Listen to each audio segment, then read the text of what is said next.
Deep three. He's got it. Getting a little bit closer here. Good evening and welcome to another installment of the New York Minute Sports Show. The new look Knicks beat down the Boston Celtics in Madison Square Garden tonight. We've got highlights. We got Mike Brown's postgame press conference. It's New York Minute Sports. It's New York sports for New York nuts. Don't forget to like. Don't forget to subscribe. The Knicks are 2-0, baby. Let's go! It's New York Minute Sports. It's New York Sports Talk. It's sports. Well, there you have it, folks. The New York Knicks are 2-0, and they win 105-95 against the hated Boston Celtics. The new-look Knicks were on fire tonight. This team looks dangerous, this team looks scary, and this team looks deep. The Boston Celtics, everybody before the game was saying how the Eastern Conference is wide open since Tatum is hurt. You know what? The Boston Celtics are still a good basketball team. They still have Brown, they still have White, but the thing is, the Boston Celtics went from the biggest lineup in all of the NBA last year to the smallest in one fell swoop in the offseason. The Knicks auditions continued for Mike Brown tonight. If you noticed, they had McBride starting tonight. Bridges, Cat, OG, and Brunson were the starting five. Then Brown had Shamet be the first one off the bench. You can see what's going on here. Brown is trying to find the right formula for the New York Knicks. He's trying to find the right pairings. He's trying to find the right groups and the guys that work best together. Brown's looking for chemistry, and it looks like the Knicks have chemistry by accident right now. For a team that the NBA doesn't even care about the preseason, that hasn't had time to gel, the New York Knicks look outstanding after the first two games against the Cavaliers and the Browns. It's not like these guys are doing this against the Hornets and the Pelicans. These are two big rivals in the East, and the New York Knicks are setting the tone and sending a message to the rest of the East right now. And time for our news segment, Getting to Know Mike Brown. Mike Brown, the ball movement. There's 3 passes before there's a shot on the Knicks now. Everybody just used to stand around and watch Brunson play isolation ball. They love to crash the paint now and kick out for the three-pointer. I did not see that last year. They love to spread it around. Also, he played 11 guys tonight. That is crucial for the New York Knicks. Look at the Oklahoma City Thunder. All they do is take teams into deep waters, get them tired, and beat them in double overtime because it's happened 2 times this year already. And there's only been 2 games, guys. I have to admit, let me know in the comments below. How are you guys feeling about what the New York Knicks have been pulling off so far this year? Because I am excited. Not to mention Tracy Morgan said it before the game. I'm a nervous Knicks fan. I got anxiety. And that's exactly what I have. I was being interviewed outside of MSG earlier before the game on Wednesday, and somebody asked, how do you feel about the season? And everyone's like, yeah, we're going to kill it. We're going to do this. No, all I know is pain as a Knicks fan, and all I know it's anxiety until the job's done, which the Knicks have never done in my lifetime. But this was the Karl-Anthony Towns show. I know Jalen Brunson had more points than him tonight, but Karl-Anthony Towns is what makes the New York Knicks elite, okay? He is one of the best big shooting men ever in basketball history. Van Gundy on the broadcast tonight was singing his praises because I like to joke around that Karl-Anthony Towns is a point guard in a 7-footer's body. And there is more Jalen Brunsons walking around on this earth than there are Karl-Anthony Towns. And that's why he makes the New York Knicks that elite. That's what brings the New York Knicks to the next level. And that's what they're going to need. And also, he isn't even really hitting his three-pointers yet. It's mostly in the paint, and he's drawing those fouls, and he's going to the basket with authority. And Karl-Anthony Towns, since he stepped on the New York Knicks, all I heard was the fact that he was soft and that he needed to have that Nova mentality and that Knick mentality. Ever since Karl-Anthony Towns has been here, he's been tough as nails for the New York Knicks. Does he flop? Yeah, but he's big zesty. That's what he does. He likes to he likes to put some relish on that hot dog. More power to him. He had 16 points in the first half tonight, and he dominated the smaller Celtics.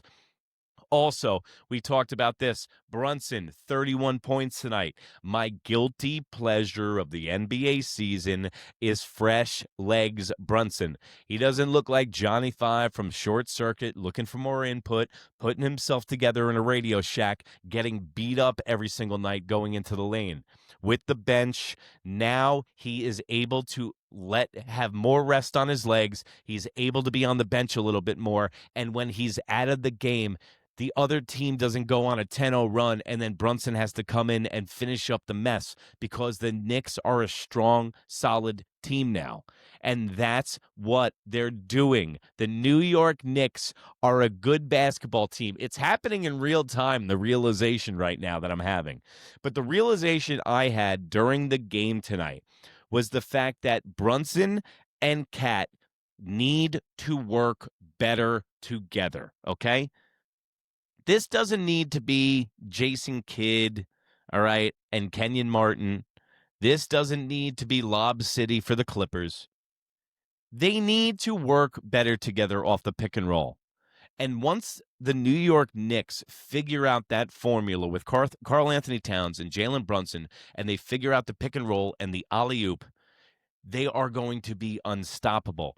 Jalen Brunson isn't good with the alley-oop. He's not good on defense, and he's not good with the alley-oop. Everything else he does well, and tonight he was all over the court again. Our captain, doing the things that Brunson does. He's a finisher. He's a closer, and that's why I call him the Mariano Rivera of the New York Knicks, because this guy with the bench and the influx of talent and the influx of health and the influx of energy on this team, Jalen Brunson will be rested by the end of the game, and you call in the closer with 3 minutes left, and Jalen Brunson comes in, gets more snap on that jump shot, has more life in those legs to finish off layups at the end of the season, because that's when you're going to need energy. So this is going to help.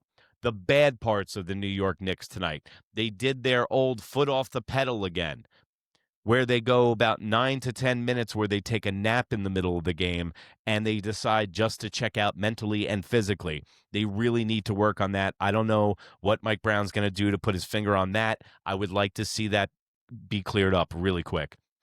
Defending the three better. The New York Knicks, that was one of their biggest problems last year.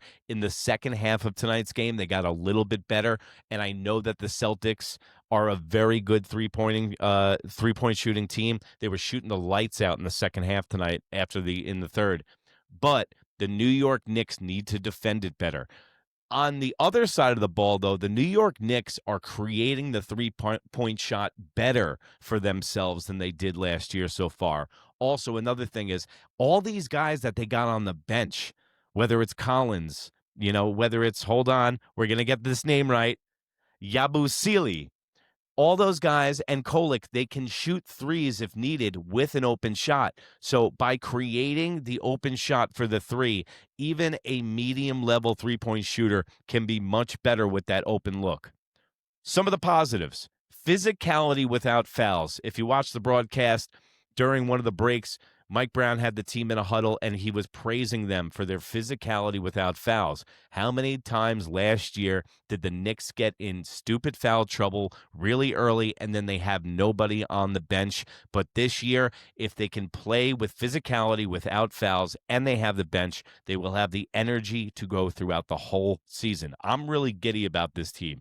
I'm trying to temper my positivity because I am a Jet fan, and I'm always waiting for the other shoe to drop, but the New York Knicks look really, really good. Also, another positive of this bench of the New York Knicks, it's going to raise the bar of competition on the Knicks. The thing last year was that the starters knew that Tibbs was only going to play 6 to 7 guys. So even if they took a week off mentally or physically, that they were still going to have their opening spot when they got back. That shit's out the window now. And the guys that were here on the team last year, those are mostly Tibbs guys. Those aren't Mike Brown's guys. So they are expendable. And the one guy that comes to mind in my mind's eye, and you're not going to like it, is Hart. Is Hart going to get lost in the shuffle on this team because of the influx of talent? Now, I always thought if the New York Knicks could have Hart as a sixth man, that would be the best version of the New York Knicks. That if they could get to a talent level where Hart is their sixth man for like a little injection of energy into the game, get rebounds, even because he can't shoot. God knows he can't shoot. So my question is to you guys, I think that they might have bench players that can do what he does as good as he does. Hart is a fan favorite. I know that. But when it comes down to talent, when it comes down to Knicks, the best guy will play. Also, number 55, the center that started in the first game, Ariel, the guy from the G League. Why didn't he play at all tonight? He didn't get 1 minute tonight. So let me know in the comments below because I couldn't get an answer to that during the broadcast. It's kind of weird how they start a guy and he plays a bunch of minutes in the first game and then he doesn't even play in this game. Give Cat a little bit of rest and stuff. And also, I wanted to touch on this. Karl-Anthony Towns a few days ago was saying in an interview that he didn't know his spot on this team. He didn't know his position on this team under Mike Brown. So hopefully that's starting to clarify. You could see Karl-Anthony Towns was getting a little frustrated during the game, and that's going to happen through a new administration, a new coaching staff, and they're going to have to figure it out. Like I said at the beginning, it's auditions for Mike Brown. It's little tandems. It's seeing scenarios. It's seeing how guys gel together under crunch time. So that's what Mike Brown is weighing right now, and that's what he has to go through as a head coach, and that's what it takes. And everyone's got to get it. These guys seem like they're really used to New York right off the bat, and that's the difference now, is that the New York Knicks, like under Amari Stoudemire, they don't have to beg dudes to come to this team. These guys on the bench came here for their own fruition, who are veterans taking the league minimum and the veteran minimum, and they want to win a chip. Like the guy from Utah, right? Clarkson, who's got great length, a good injection of energy. These are the guys that I think that could take minutes away from Hart. He's good at the spot-up three-point. I love the way that he plays. He rebounds the ball. He's tall. The Knicks got bigger this offseason, which I love. Here we go again. Yabu Sili off the bench. There we go. I got it right. Offensive rebounds. He got into tonight's game. He had 3 offensive rebounds in 1 minute. Okay? I think he finished with 6 total rebounds. Let me look here on the stats. He finished with 5 total rebounds, 3 offensive rebounds, and he's another big guy. He's a big body, and he's another guy that can just stop up and hit a three-pointer when need be.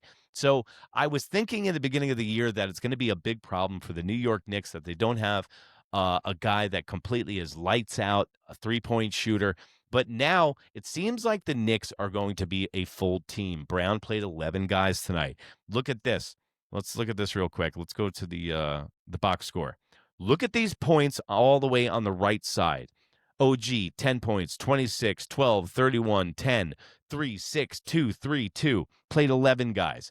Even played Kolek. Remember, escape from Thibodeau Island. Kolek, good hustle, good change of pace guy. Needs to get that three-pointer down. Needs to work on that shot and needs to work on that defense. I know that he's the least of our worries, but you're going to watch the development of Kolek this year, and it seems like Mike Brown's going to give him a fair shot at it, but he is on a short leash.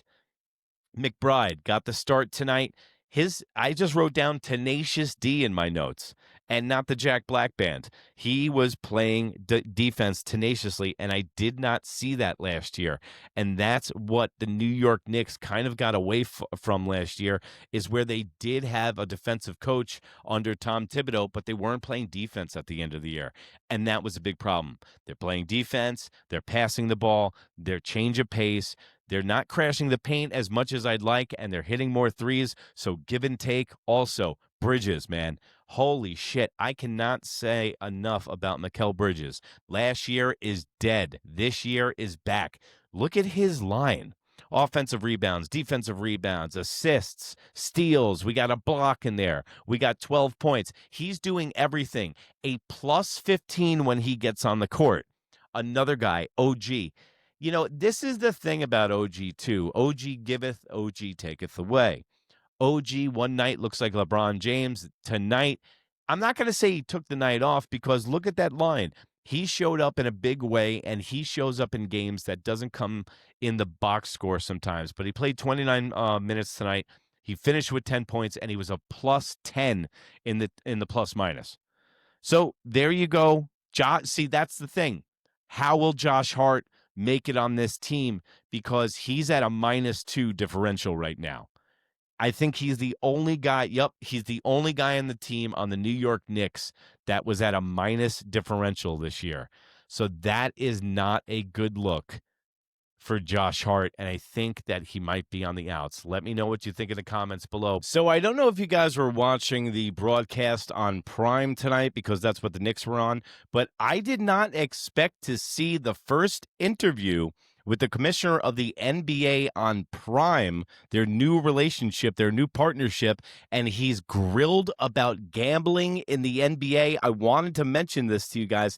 Did you see this during the broadcast? Let me know in the comments below. I'm going to play a little bit of this. Watch. I don't know if even Silver expected this. I don't know if they agreed upon this. I don't know if she did a got you interview in front of the whole world because Prime doesn't care about Adam Silver in the NBA, or maybe she doesn't even really know the significance of the man she's talking to, but she kind of goes after him.